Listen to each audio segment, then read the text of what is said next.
L'éthique à Nicomaque d'Aristote, livre 3e, chapitre 12.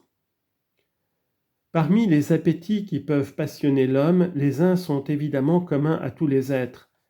Les autres nous sont particuliers et adventices.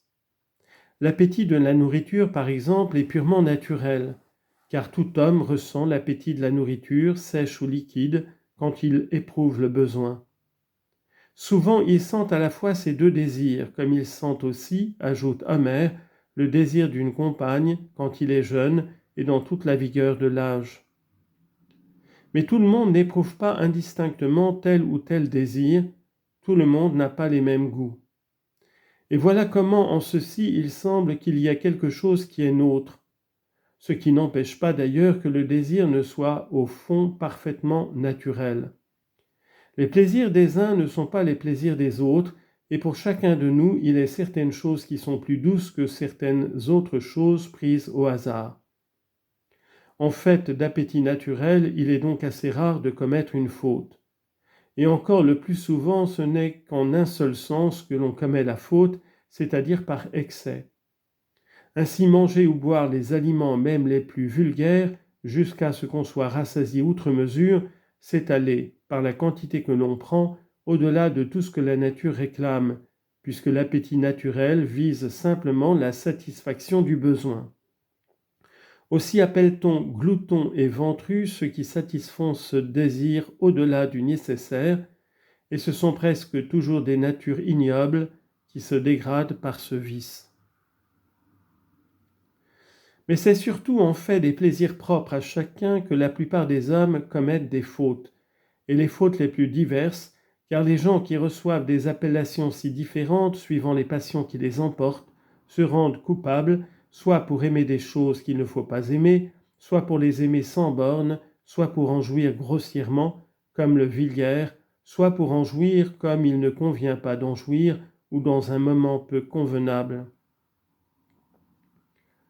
Or les gens intempérants commettent des excès à tous ces points de vue. Tantôt ils se plaisent à certaines choses qui ne devraient pas leur plaire, car elles sont détestables, et tantôt, si ce sont des choses dont la jouissance est permise, ils la poussent au-delà des bornes, et la prennent comme les gens les plus grossiers.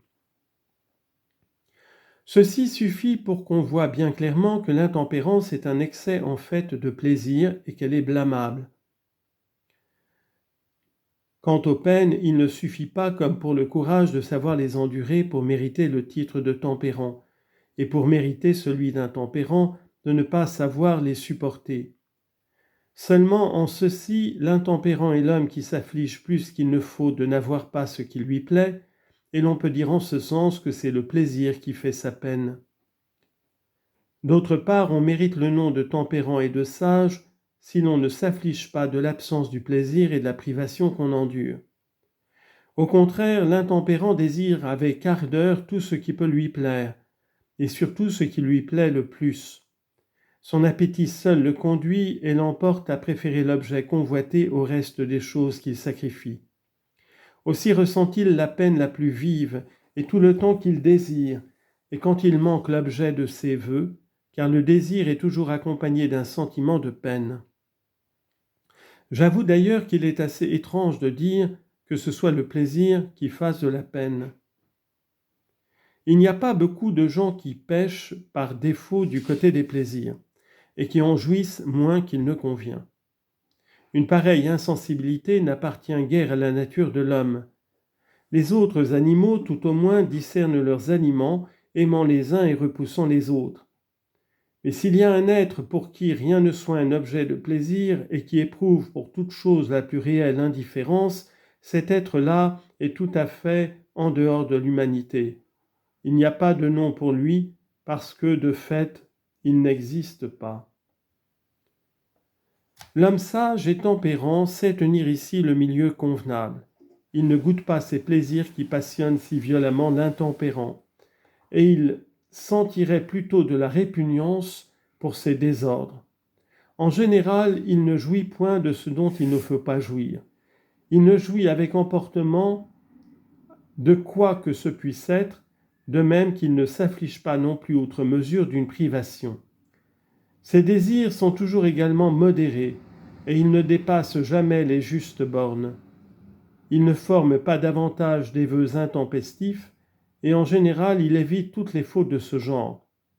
Il recherche avec mesure et de la manière qui convient tous les plaisirs qui contribuent à la santé et au bien-être.